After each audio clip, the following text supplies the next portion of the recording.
ফজরের জামাত হয় যদি 6টায়, জোহরের জামাত 1:30টায়, মাঝখান দিয়ে 7টা, 8টা, 9টা, 10টা, 11টা, 12টা, 1টা, 7.5 ঘন্টার মাথায়।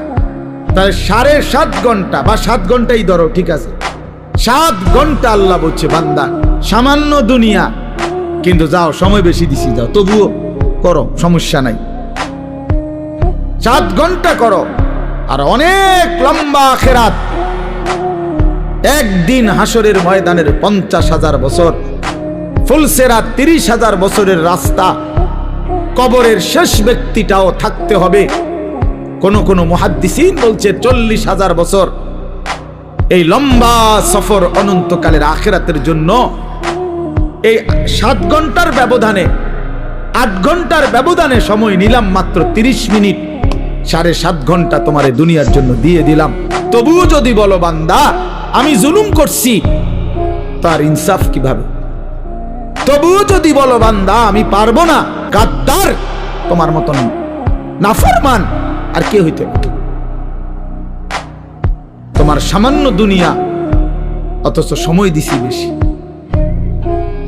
1:30 জোহরের নামাজ শেষ, 1:50 ভিতরেই নামাজ শেষ। আবার 4:30, 4:45টায় আইসো 4 রাকাত আসরের ফরজ পড়বার জন্য। মাঝখান দিয়ে আবারও আমি আল্লাহ তাআলা লম্বা 3 ঘন্টার মতো সময় আবারও দিলাম, যাও আবার মেহনত করো, আবার পরিশ্রম করো, আবার কামাই করো, আবার কামাই করো। 8টা বাজে এশার নামাজ পড়ছো, 6টা বাজে ফজরের নামাজ।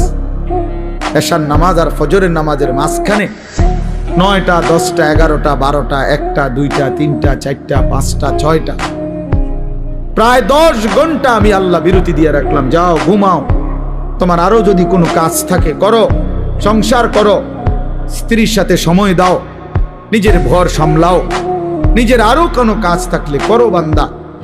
আবার 10 ঘন্টার ব্যবধানে 4 রাকাত নামাজ পড়তে আইসো। আমি আল্লাহ জুলুম করলাম কই? আমি আল্লাহ তাআলা বেইনসাফি করলাম কোথায় বান্দা? কিন্তু তুমি জালেম, কত বড় নিকৃষ্ট, কত বড় অসভ্য, নির্লজ্জ, বেহায়া, যে তুমি 8 ঘন্টা পরেও, 8 ঘন্টা যেই মালিক হায়াত দিছেন তার জন্য 4 রাকাত নামাজ পড়তেও তুমি রাজি না, 10টা মিনিট দিতেও রাজি না। এর চাইতে বড় জালেম আর কে হইতে পারে?